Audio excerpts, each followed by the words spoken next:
Ay, so ito miss, this is the original from my friend and this is yung sa inyo. So yung sa inyo ito, glossy, parang ang dulas. Pero here, it's velvety. Meron siyang kapit. Tapos yung sa inyo, super hyperpigmented yung sheen.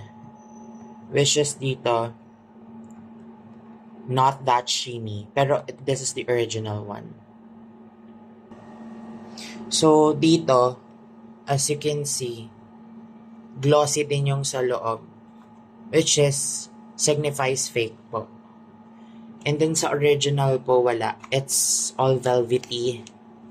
At saka wala siyang sheen at all. So yeah.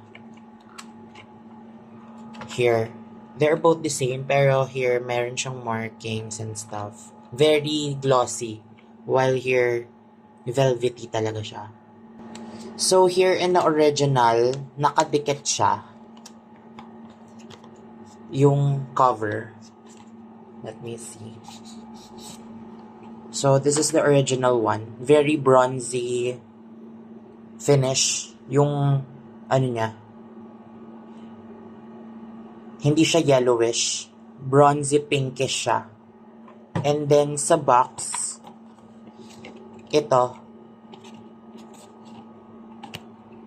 nakaldikit siya. Hindi siya hiwalay.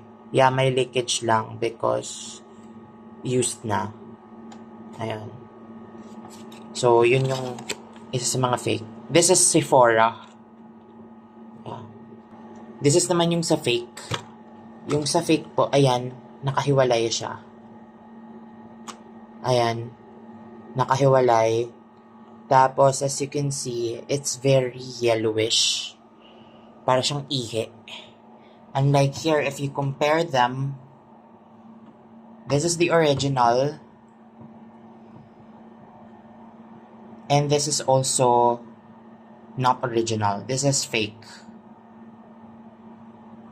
So, dito tayo sa original. The original one has a, para siyang very nice yung font.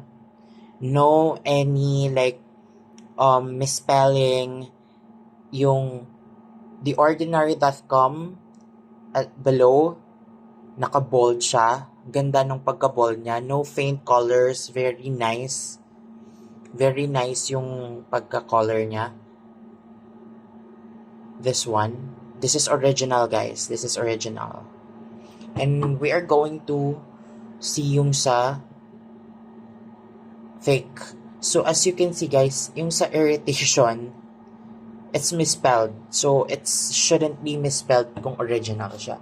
So, kung i-compare natin siya, ayan, mas appealing yung dito, yung original. Very nice yung detail ng fonts.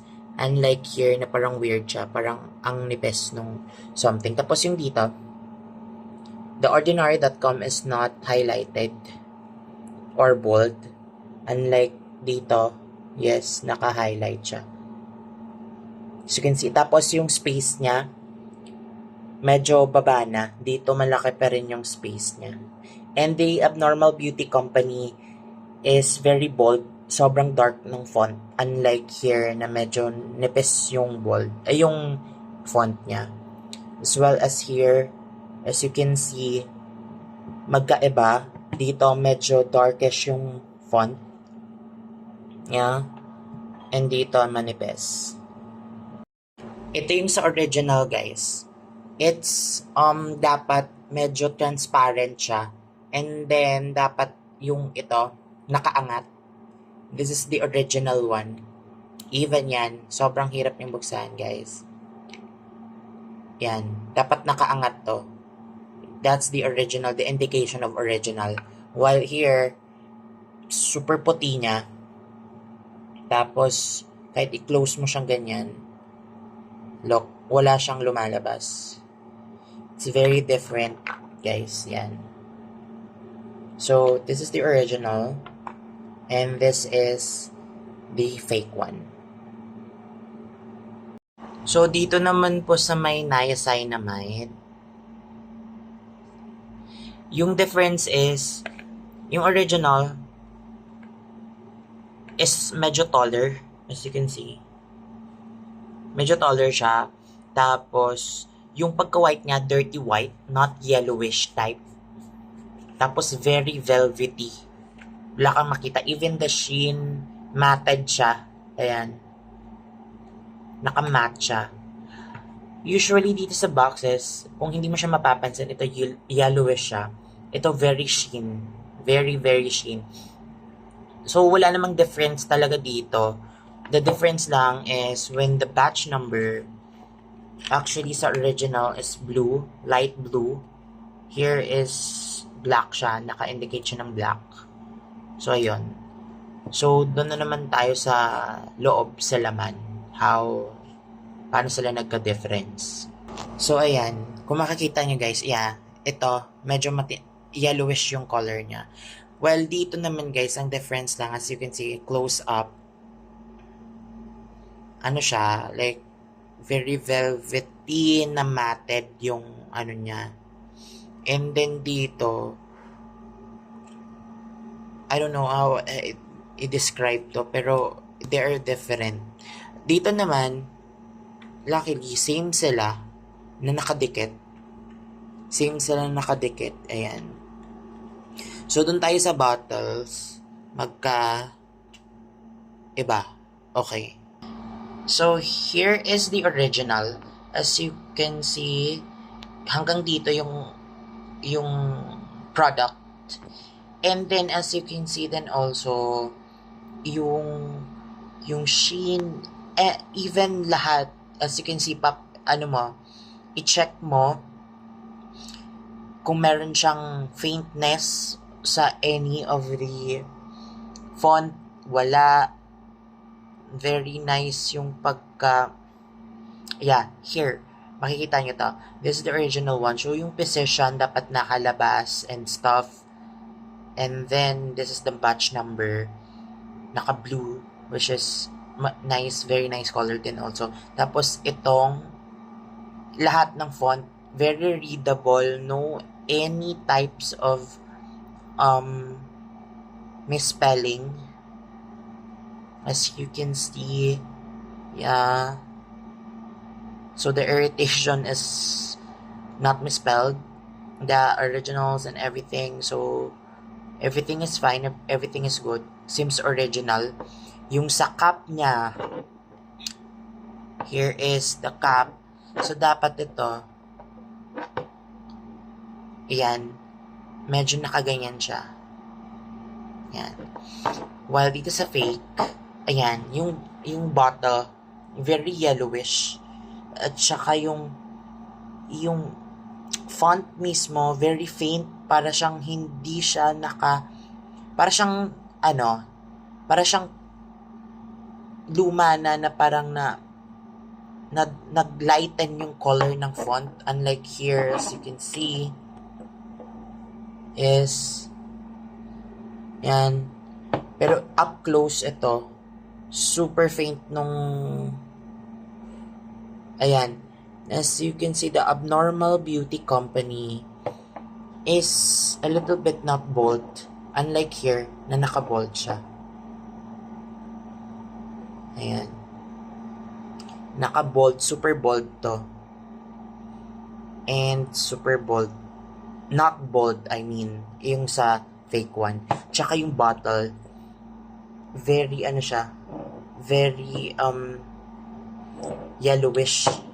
Tapos hindi puno yung product. And then the bottle, ito, para siyang naka-curvy something, ganyan. Which is sa original dapat hindi. Ayan.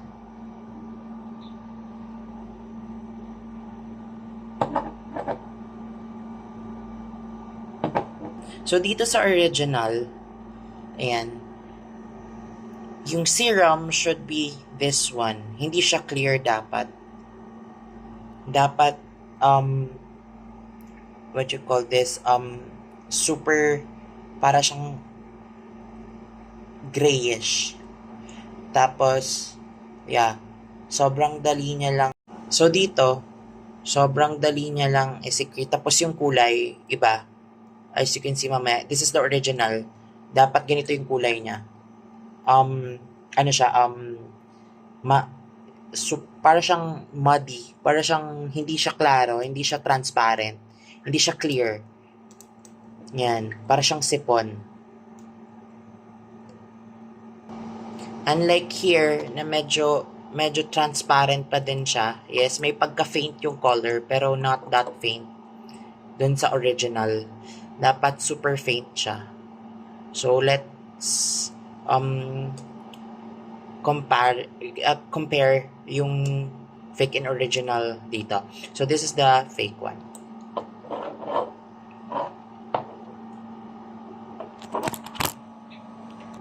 So, this is the original. Yan. This is the fake one. So, medyo, ano ba? Wait. Medyo, magkaiba lang sila. How can I do this? Okay, ganito. Yan. Ito medyo cleary pa. Ito super, hindi talaga na siya klarado. Super blurry niya. Blurry. While this, medyo blurry pero kita mo na may transparency. Unlike here, na sobrang blurry siya. You cannot see anything dun sa likod. While here, ayan, makikita mo talaga na meron pa. Makikita mo, not that blurry. Ang difference is yung sa fake, sobrang ang tapang nung amoy, ng pagka-gluey niya. Unlike dito, halos ano siya, odorless talaga. Medyo may pagka-faint pero not that strong. Unlike dito, sobra. Tapos ito. Yan. Lahat. Yung pagka-bold, pagka-dark ng ordinary is very different dito na medyo may pagka-grayish. Pa-fade na yung font. Yan. The Abnormal Beauty Company is not that bold enough or hindi siya darken. Unlike here, as you can see, super ano siya, super dark. Anything. Very nice. Ito guys, yung Physician. Yan. Physician use is here, nakapaloob yung Physician. Yan. Ang weird nung appliqueur kasi parang super space siya. Unlike here, maganda yung space ng appliqueur Sorle. In here, appliqueur. So, ayun.